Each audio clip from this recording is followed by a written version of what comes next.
अगर आपने भी कभी अपने किसी दोस्त, रिश्तेदार या जान पहचान वालों के लोन पे एज ए गारंटर साइन किया है तो ध्यान से सुनिए।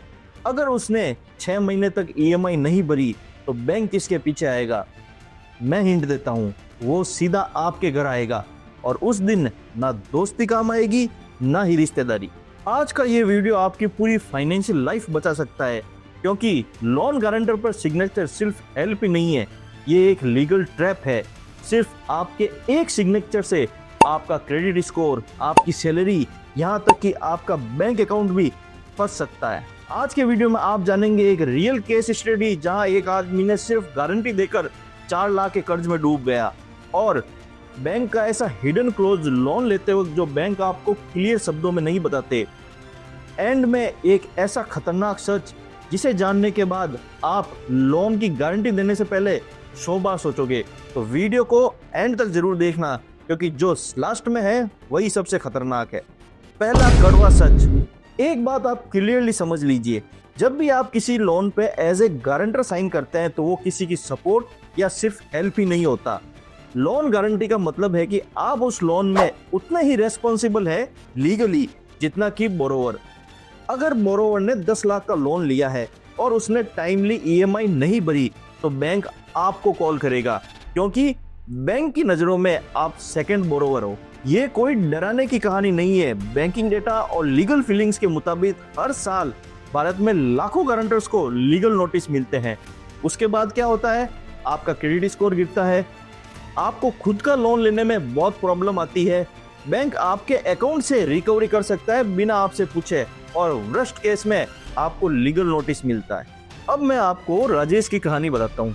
दिल्ली में रहता है, 35,000 सैलरी पाने वाला एक नॉर्मल इंसान। उसके एक बेस्ट फ्रेंड ने कहा कि यार मुझे एक 5 लाख के लोन की जरूरत है, उस पर बस तेरा एक सिग्नेचर चाहिए गारंटी पे। राजेश ने सोचा इतनी छोटी सी बात के लिए दोस्ती क्यों खराब करूं। उसने सिग्नेचर कर दिया, पर उसे नहीं पता था कि वो कर्ज में डूबने वाला है। 6 महीने बाद दोस्त का फोन स्विच ऑफ, उसने ईएमआई भरना बंद कर दिया और राजेश के घर पे एक लीगल नोटिस आया जिसमें 3.8 लाख रुपए का लोन बाकी था, इंटरेस्ट और पेनल्टी अलग से, जो राजेश को भरना पड़ा। तो अब सवाल यह है कि क्या राजेश लोन गारंटर से बाहर निकल सकता था? तो जवाब है नहीं। एक बार अगर आपने सिग्नेचर कर दिया तो लोन गारंटी से निकले के सिर्फ 3 रास्ते हैं। पहला, आप खुद वो पूरा लोन भर दो तो आपकी लोन गारंटी खत्म हो जाएगी। दूसरा, आपकी गारंटी के बदले दूसरा गारंटर उस बैंक में आप दे सकते हो, वो अगर बैंक चाहे तो। और तीसरा, उस लोन को ट्रांसफर करवाकर एक बैंक से दूसरे बैंक में ट्रांसफर कराओ और आपकी जगह नया गारंटर ऐड करो। ये 3 तरीके होते हैं, बट इसमें भी बैंक की मंजूरी जरूरी होती है, तो ये तरीके थोड़े कॉम्प्लिकेटेड है। 6 लाइफ सेविंग प्रिकॉशन। पहला, इमोशन में आकर कभी भी गारंटी मत दो। ये कोई दोस्ती या रिश्तेदारी नहीं है, फाइनेंशियल डिसीजन है। 60% डिफॉल्ट केस में गारंटर हमेशा बोरोवर का दोस्त या रिश्तेदार होता है। नंबर 2, रीपेमेंट कैपेसिटी जरूर चेक करें। किसी के भी लोन में गारंटी देने से पहले जो लोन ले रहा है उसकी इनकम, उसकी सैलरी या बिजनेस, उसकी लोन की ईएमआई भरने की कैपेसिटी, ये सारी चीजें चेक करें। अगर कल को कहीं उसकी जॉब चली गई, उसकी अगर जॉब स्टेबल है या नहीं है, या उसका बिजनेस में लॉस हो गया, या कुछ भी ऐसी सिचुएशन आ गई, तो उसके पास कितना फंड अवेलेबल है लोन की किस्त भरने में। अगर वो सफिशिएंट है और आपको उस पर 100% भरोसा है, तभी गारंटी दे। तीसरी, उतने ही लोन अमाउंट की गारंटी दो जितनी आपकी कैपेसिटी है लोन भरने की। मान लीजिए आपने किसी को 5 लाख रुपए के लोन में गारंटी दी है, तो आप पहले ये सोचिए कि अगर इसने नहीं भरा तो मैं 5 लाख रुपए भर सकता हूं या नहीं, क्योंकि वर्स्ट केस सिनेरियो में बैंक आपसे वसूलेगी। तो इसलिए उतनी ही गारंटी दे जितना आप भर सके। अगर लोन डिफॉल्ट हुआ तो बैंक के पास लीगल राइट है आपसे रिकवरी करने। चौथा, लोन की हर कंडीशन को समझे। जब भी किसी लोन के गारंटर पे साइन करे तो लोन का tenure, interest rate, loan amount और आप कहां पर साइन कर रहे हैं उस पेपर की एक कॉपी अपने पास जरूर रखें। पांचवा, गारंटर एग्रीमेंट को ध्यान से पढ़े। कई गारंटर एग्रीमेंट में ऐसे हिडन क्लॉज होते हैं जो आपको ये दर्शाते हैं कि अगर किसी की ईएमआई मिस हो गई तो वो आपको सूचना नहीं देते हैं या आपको इन्फॉर्मेशन नहीं करते हैं।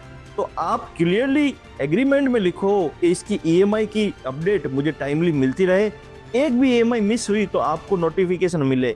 इससे डैमेज होने से पहले आप उसको सुधार सकते हैं। अब सबसे बड़ा सच सुनिए, जब भी आप किसी लोन में गारंटी देते हैं तो बैंक आपसे आपकी केवाईसी, आपका बैंक स्टेटमेंट और आपका इनकम प्रूफ मांगता है। क्यों? क्योंकि बैंक आपको सेम एज ए बोरोवर की तरह ट्रीट करता है। अगर डिफॉल्ट बोरोवर ने ईएमआई नहीं भरी तो बैंक आपका सिबिल स्कोर भी गिराएगा। तो याद रखिए दोस्तों, लोन गारंटर बनना एक हेल्प नहीं है, लॉन्ग टाइम लीगली कमिटमेंट है। तो जब तक आप 100% श्योर हो, साइन मत करिए, डॉक्यूमेंट जरूर पढ़िए और हमेशा अपनी कैपेसिटी के अकॉर्डिंग ही लोन की गारंटी दे। अगर ये वीडियो आपने देख के खुद तक ही रख ली तो हो सकता है कल को आपका कोई दोस्त फंस जाए। तो इसीलिए इस वीडियो को अपने फ्रेंड्स और फैमिली के साथ शेयर करें। वीडियो पसंद आई हो तो लाइक करें और चैनल को सब्सक्राइब करें पैसे की बात अमर के साथ, ताकि आप फाइनेंशियली सेफ और स्मार्ट बन सके।